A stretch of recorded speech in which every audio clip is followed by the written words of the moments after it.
హైదరాబాద్ లో భారీ వర్షాలు కురిశాయి. వర్షాలతో పాటు ఈదురుగాలులతో కూడిన ఉరుములు మెరుపులు నగర వ్యాప్తంగా బీభత్సం సృష్టించాయి.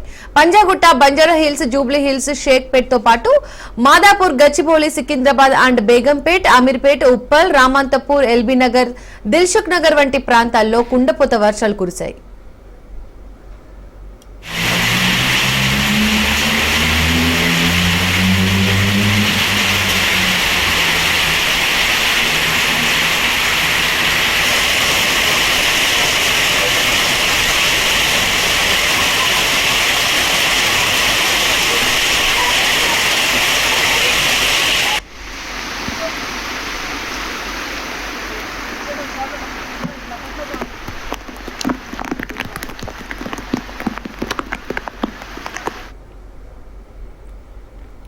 బంగాళాఖాతంలో ఏర్పడిన అల్పపీడనంతో పాటు క్యుములో నింబస్ మేఘాల ప్రభావంతో ఈ వర్షాలు కురుస్తున్నాయని భారత వాతావరణ శాఖ పేర్కొంది.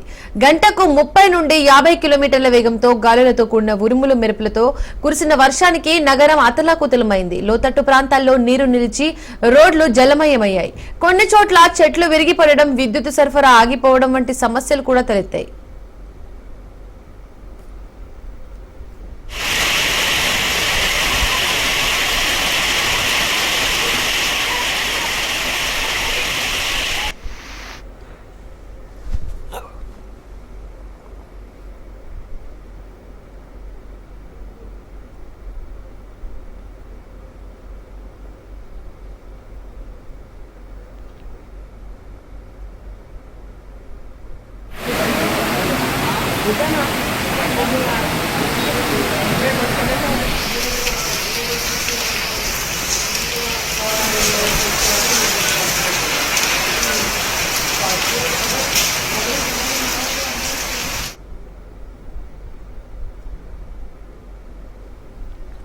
హైదరాబాద్ లో భారీ వర్షాలు కురిశాయి. వర్షాలతో పాటు ఈదురుగాలులతో కూడిన ఉరుములు మెరుపులు నగర వ్యాప్తంగా బీభత్సం సృష్టించాయి. Panjagutta, Banjara hills, Jubilee hills, Shaikpet తో పాటు మాదాపూర్, గచ్చిబౌలి, సికింద్రాబాద్ అండ్ బేగంపేట్, అమీర్పేట్, ఉప్పల్, రామంతపూర్, ఎల్బీ నగర్, దిల్సుఖ్ నగర్ వంటి ప్రాంతాల్లో కుండపోత వర్షాలు కురిశాయి. ఇక ఇదే అంశానికి సంబంధించి మరింత సమాచారాన్ని మా ప్రతినిధి మహేందర్ ఫోన్ ద్వారా అందిస్తారు. మహేందర్,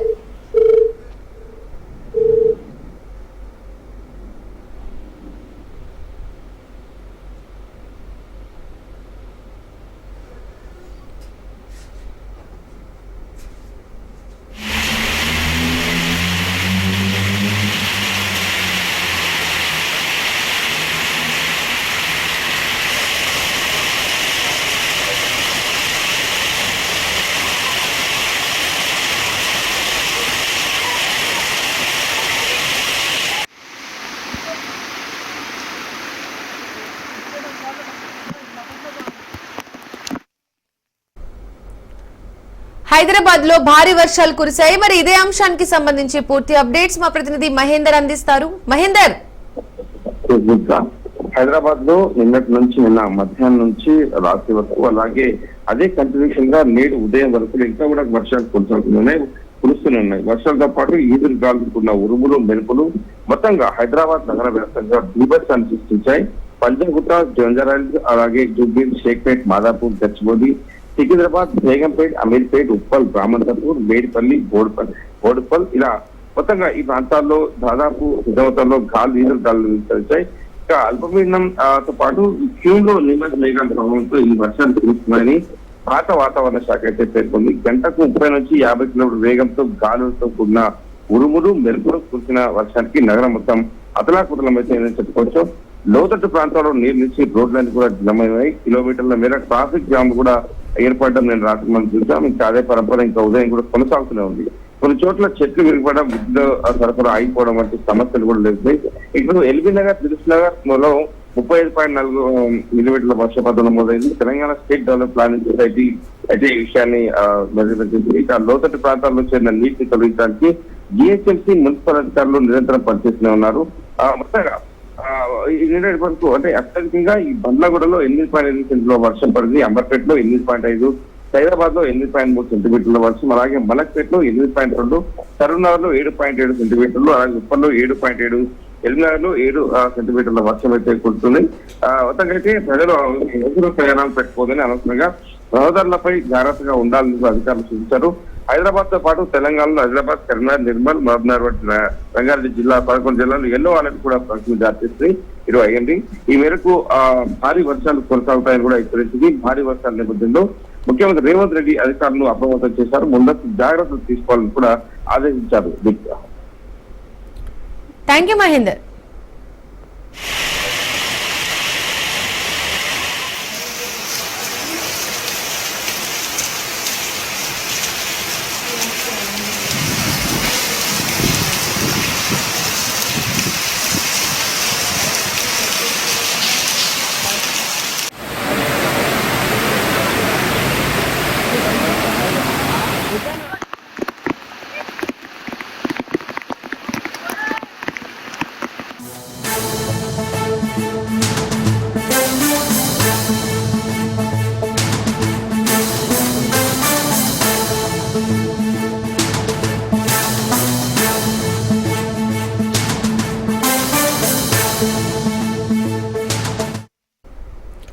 మాజీ సీఎం జగన్ అరెస్ట్ కు రంగం సిద్ధమైనట్లు సమాచారం అందుతుంది. సిట్ కీలక అధికారి సీఎం ను కలిసినట్టు తెలుస్తోంది.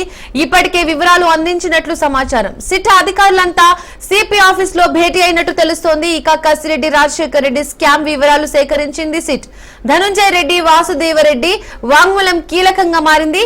కసిరెడ్డి రాజశేఖర్ రెడ్డి వ్యవస్థను ఎలా నడిపించారనే సమాచారాన్ని మొత్తం సేకరించారు సిట్ అధికారులు.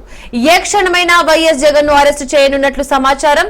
ఈ నెల 23న జగన్ అరెస్ట్ అంటూ ప్రచారం జరిగింది. లిక్కర్ స్కామ్ లో జగన్ అరెస్ట్ అంటూ లీకులు కూడా ఇచ్చారు. ఆధారాలున్నందుకే అరెస్ట్ అంటున్నారు టీడీపీ నేతలు.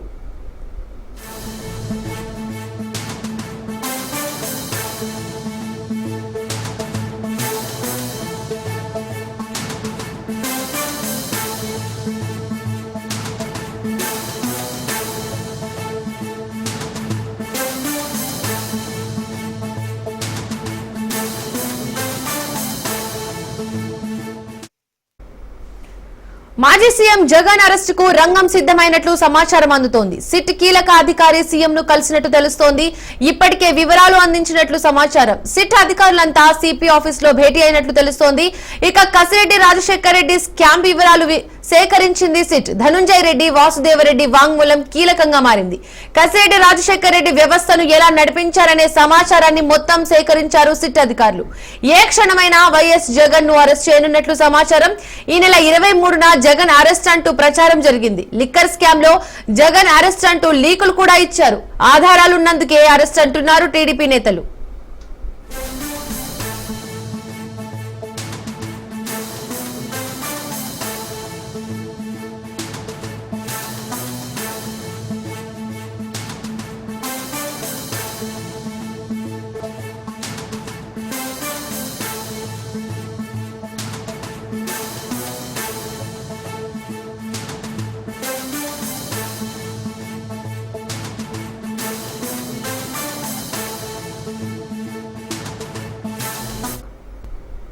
కేసీఆర్ కు కాళేశ్వరం కమిషన్ నోటీసులు జారీ చేయడంపై మాజీ మంత్రి కేటీఆర్ స్పందించారు.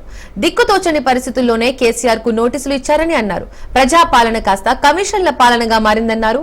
చట్టాలపై విశ్వాసం ఉందని ఎన్ని నోటీసులు ఇచ్చినా హామీల అమలుపై ప్రభుత్వాన్ని వదలమన్నారు.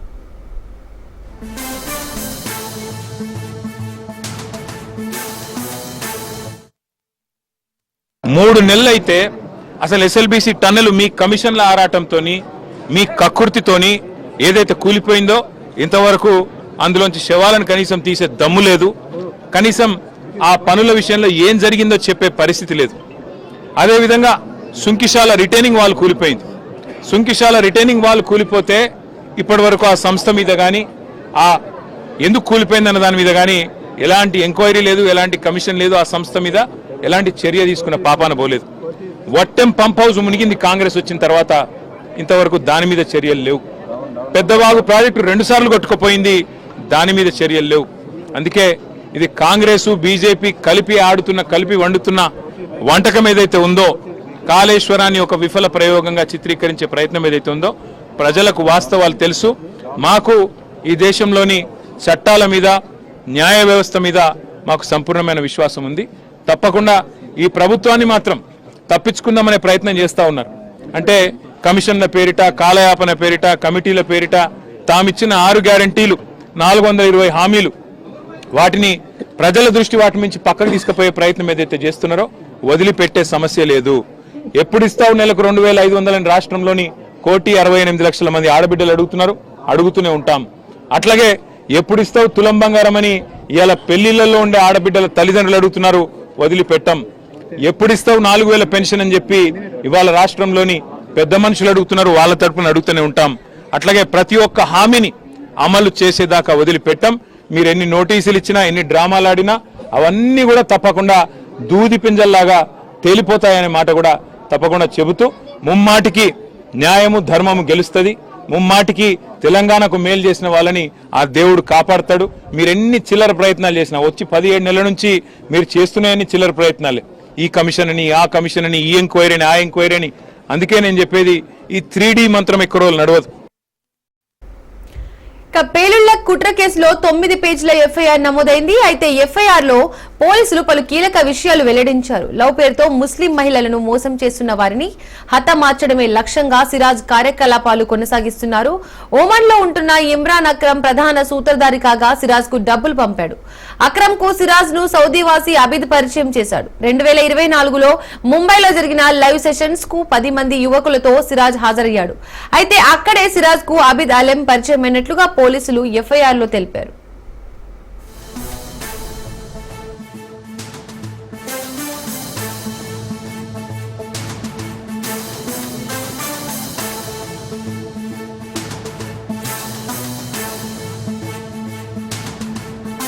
తెలంగాణలో ప్రజా ప్రభుత్వాన్ని కూల్చే కుట్రలు చేస్తున్నారని MP Mallu Ravi hot comments చేశారు. బీఆర్ఎస్ బీజేపీతో కలిసి ప్రభుత్వాన్ని ఇబ్బంది పెట్టే ప్రయత్నం చేస్తున్నారని ఫైర్ అయ్యారు. వచ్చే ఎన్నికల్లో బీజేపీ, బీఆర్ఎస్, టీడీపీ కలిసి తెలంగాణలో పోటీ చేస్తాయన్నారు. ముగ్గురు కలిసి ప్రజా ప్రభుత్వం మళ్లీ రాకుండా కుట్ర చేస్తున్నారని అన్నారు. కాళేశ్వరం కమిషన్ ఇచ్చిన నోటీసులకు కాంగ్రెస్ ప్రభుత్వానికి సంబంధం లేదన్నారు మల్లు రవి. కేసీఆర్ చట్టానికి అతీతులా అన్నారు. ఇప్పుడున్న 5 సంవత్సరాలే కాకుండా వచ్చే 5 సంవత్సరాలు 100% పెద్ద మెజారిటీతో కాంగ్రెస్ పార్టీయే మళ్ళీ అధికారంలోకి వస్తుంది. దీనికి అనుమానమే లేదు. కానీ రేపు వచ్చే ఎన్నికల్లో బీజేపీ, బీఆర్ఎస్, టీడీపీ కూడా కూటమి ఏర్పాటు చేసి ప్రజల ప్రభుత్వాన్ని కూలగొట్టడానికి ప్రయత్నం చేస్తారు. ప్రజల ప్రభుత్వాన్ని కూలగొట్టడానికి ఎవరు ప్రయత్నం చేసినా 1978లో ఇందిరా కాంగ్రెస్ ఏ రకంగా గెలిచిందో ఆ రకంగా రేవంత్ రెడ్డి కాంగ్రెస్ ప్రభుత్వం రేపు పెద్ద మెజార్టీతో గెలుస్తుందని మా కవిత గారు చెప్తుంది.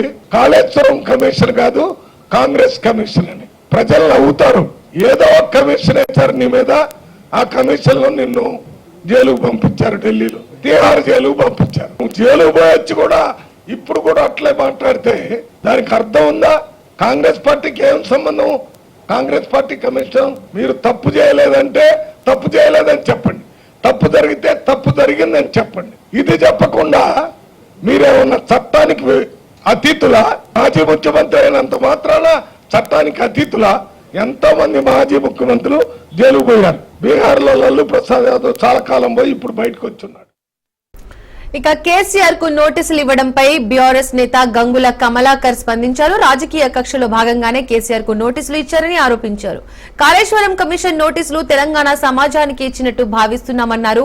కేసీఆర్ కు నోటీసులు ఇచ్చి రేవంత్ రెడ్డి పైశాచిక ఆనందం పొందుతున్నాడని అన్నారు. 21/10/2023 నాడు పిల్లర్లు కుంగిపోయినాయి మేడిగడ్డ బ్యారేజ్ లో అని చెప్పి క్లియర్ గా రివర్ బెడ్ లో పిల్లర్లు కుంగిపోయినాయి అని చెప్పేసి రాసింది. కానీ ఎక్కడ బ్రిడ్జ్ బ్యారేజ్ కూలిపోయినట్టు కానీ ఎక్కడో లేదు. అందులో క్లియర్ గా ఏం రాసిందంటే ఆ 3 పేర్లు కుంగిపోయినాయి, దాని మీద ఎంక్వైరీ చేసి మరి ముందుకు పోవాలా లేదా అని. దీని ప్రకారమే ఎన్డీఎస్ఏ వచ్చింది. ఆ ఎన్డీఎస్ఏ క్లియర్ చేసింది బ్యారేజ్ సేఫ్ ఉన్నది, రిపేర్ చేస్తే నీళ్లు స్టోరేజ్ చేసుకోవచ్చు అని చెప్పి క్లియర్ ఎన్డీఎస్ఏ రిపోర్ట్ ఇవ్వడం జరిగింది. ఆ ఎన్డీఎస్ఏ రిపోర్ట్ పక్క వారేసిండ్రు. ఈయన 100 రోజులు ఇస్తాన కమిషన్, 100 కాదు నువ్వు సంవత్సరం ఎక్స్టెండ్ చేసుకుంటావు.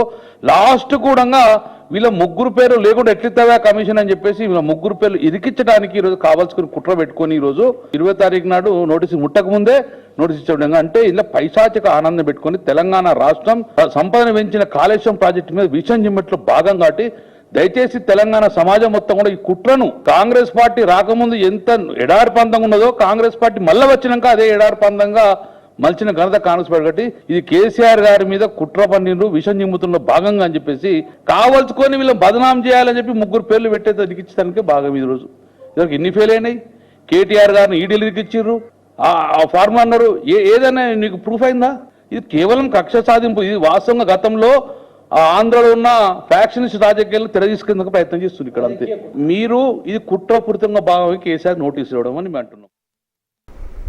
ఇక యోగాలో ఏపీ ట్రెండ్ సెట్టర్ గా ఉండాలన్నారు సీఎం చంద్రబాబు. స్కూళ్లు తెరిచిన వెంటనే యోగా ప్రారంభం అవ్వాలన్నారు. ఒక సిలబస్ గా యోగా ఉండాలన్నారు. గ్రామ స్థాయిలో కూడా కమిటీలు వేసి యోగాపై ప్రచారం నిర్వహిస్తామన్నారు. ఒత్తిడి తగ్గించడానికి యోగా ఒక్కటే మార్గమన్నారు సీఎం చంద్రబాబు. అంతర్జాతీయ యోగా డేలో 2 కోట్ల మంది భాగస్వామ్యం కావాలన్నారు.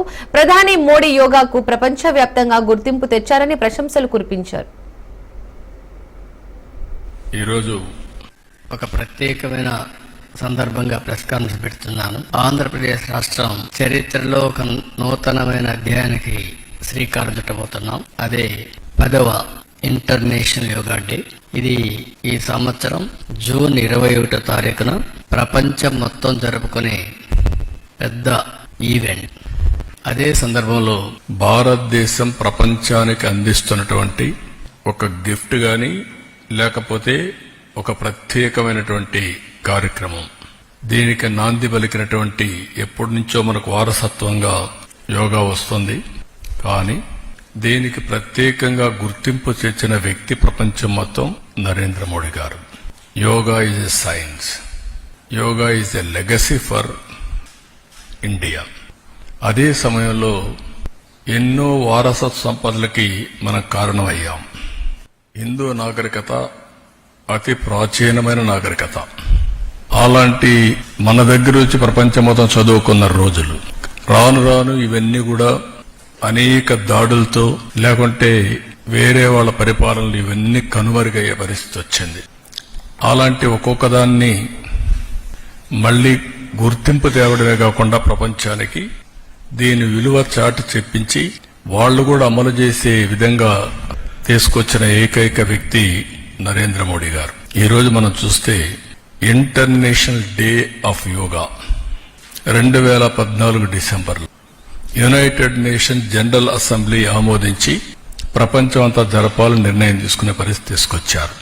దాని ప్రాముఖ్యత చెప్పడం, అదే మరిగా ఆ ప్రాముఖ్యత వాళ్ళు గుర్తించే విధంగా చేయడం, దానిపైన ఇదొక ఇంటర్నేషనల్ ఈవెంట్ కింద ఒక రోజు ప్రత్యేకంగా కేటాయించి ఈ రోజు ఈ కార్యక్రమాన్ని చేసే పరిస్థితికి వచ్చి కుంకి ఏనుగులను జాగ్రత్తగా చూసుకుంటానని కర్ణాటక సీఎం అటవీ శాఖ మంత్రికి మాట ఇస్తున్నానన్నారు డిప్యూటీ సీఎం పవన్ కళ్యాణ్. వాటి సంరక్షణను ప్రత్యక్షంగా పర్యవేక్షిస్తానన్నారు. కర్ణాటక విధానసభలో జరిగే ప్రత్యేక కార్యక్రమంలో పవన్ కళ్యాణ్ సమక్షంలో కర్ణాటక ప్రభుత్వం 6 కుంకి ఏనుగులను అందించింది.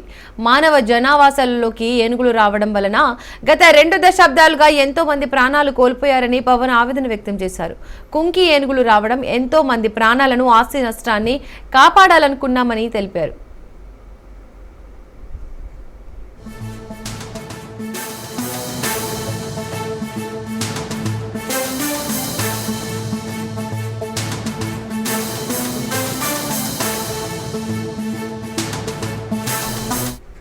Call upon Honorable Deputy Chief Minister of Andhra Pradesh, Shri Konivela Pavan Kalyan garu.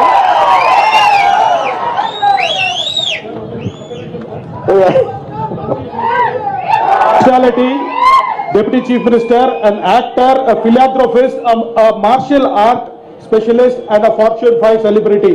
Welcome to you, sir, on the stage. The stage is yours.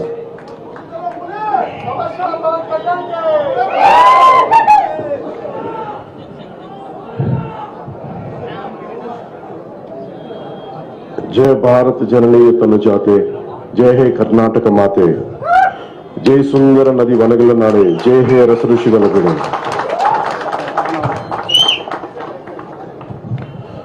Bharat ಮಾತೆಯ ಮುದ್ದಿನ ಮಗಳಾದ ಕರ್ನಾಟಕ ತಾಯಿಗೆ, ಈ ಪುಣ್ಯ ಭೂಮಿಗೆ ಹಾಗೂ ಕರ್ನಾಟಕದ ಪ್ರಜೆಗಳಿಗೆ ನಾನು ತಲಬಾಗಿಸಿ ನಮಸ್ಕರಿಸುತ್ತಿದ್ದೇನೆ. భరత మాత ముద్దులు కూతురు కర్ణాటక తల్లికి మరి ఈ నేలకి కర్ణాటక ప్రజలకి నేను శిరస్సు వంచి నమస్కరిస్తున్నాను. Now call upon Honorable Deputy Chief Minister of Andhra Pradesh, Shri Konivela Pawan Kalyan garu.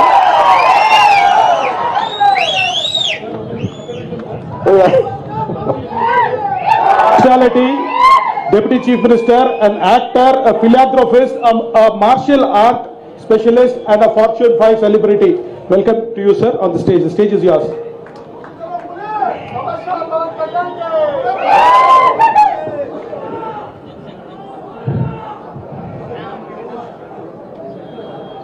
जय भारत जननी तनु जाते, जय हे कर्नाटक माते, जय सुंदर नदी वनगल नाडे, जय हे रस ऋषिगल बिडे.